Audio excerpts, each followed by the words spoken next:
U.S. President Donald Trump has announced a 25% tariff on all car and light truck imports into the country.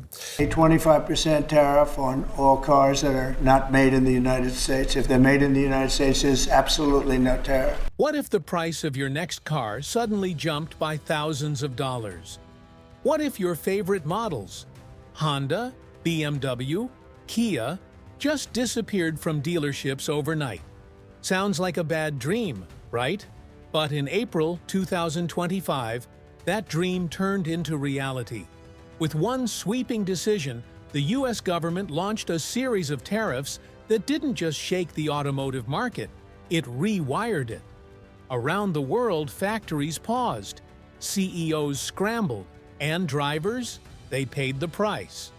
Let's unpack what really happened and why car prices, brands, and even the way cars are built may never be the same again. It started as a national security concern. That was the official reason given when the U.S. slapped a 25% tariff on all imported cars and key auto parts. But that was just the beginning. Next came the 10% reciprocal tariff, applied broadly to countries that were seen as having unbalanced trade with the U.S. And then came the big one. China. A staggering 125% tariff was added on top of previous duties, creating a massive total of 145%. Now think about that for a second. That's not just regulation. That's a wall, an economic blockade. Chinese automakers like BYD, NIO, and XPeng, which had been slowly making their way into the U.S. market, were priced out overnight. A Chinese EV that once sold for $35,000 now cost over $80,000 after tariffs.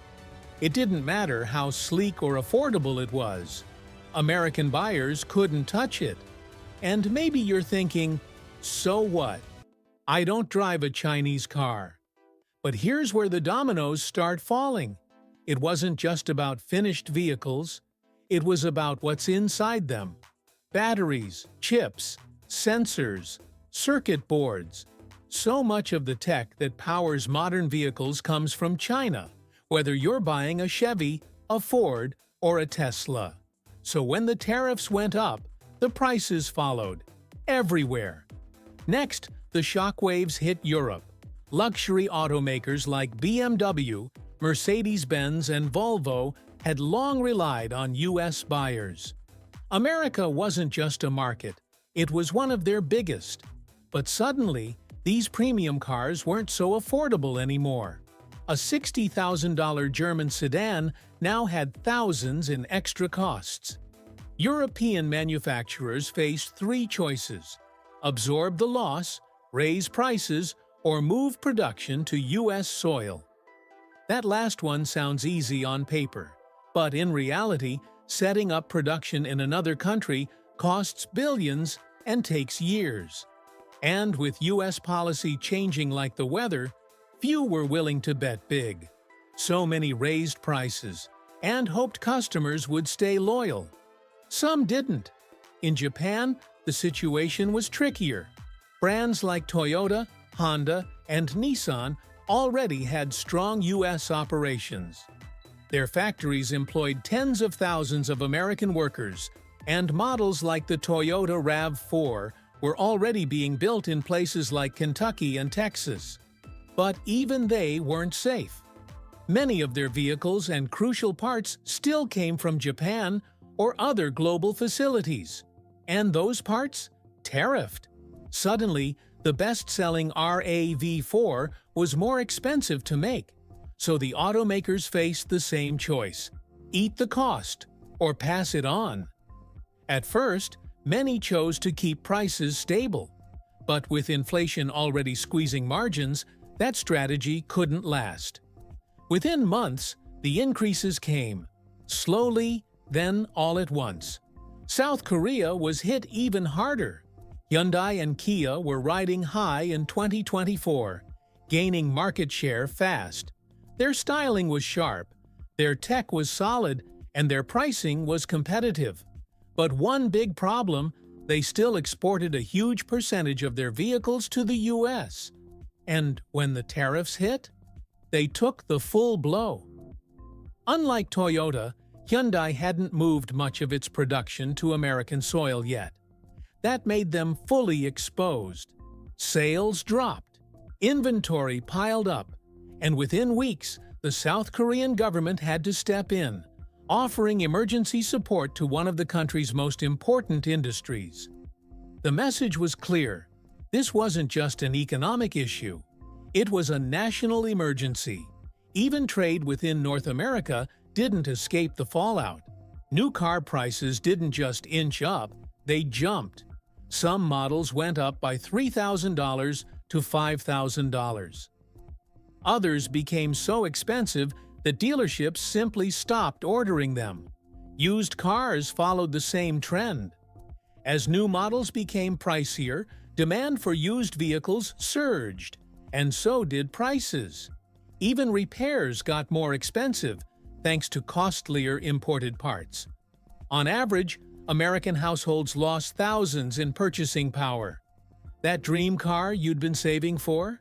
Suddenly out of reach, and no one could say when or if things would go back to normal. One of the biggest casualties? Electric vehicles. The EV revolution had been gaining speed. More people than ever were ready to switch. Charging networks were expanding. Battery tech was improving. But then came the tariffs. Even EVs assembled in the US rely on imported battery materials, and a lot of those come from China. So when tariffs hit battery components, EV production costs climbed. Automakers had to either slow down rollout or raise prices.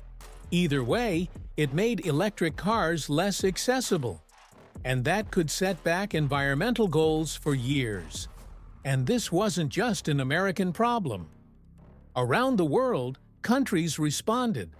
China started quietly shifting production to Mexico, taking advantage of North American trade deals. European leaders talked about filing complaints with the World Trade Organization. Other countries imposed their own tariffs in retaliation. What began as a U.S. domestic policy decision turned into a global chess match. For automakers, for workers, and for families trying to buy their next car.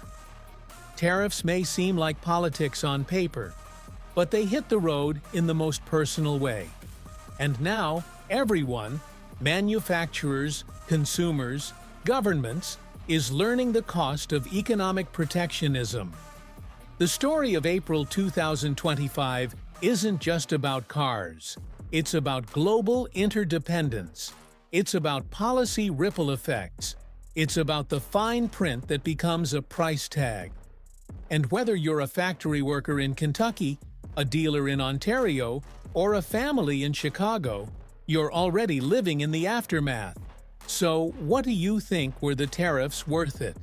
Are they the price of sovereignty, or the cost of a mistake? Drop a comment below and let's talk about it. And don't forget, subscribe for more stories that drive the conversation.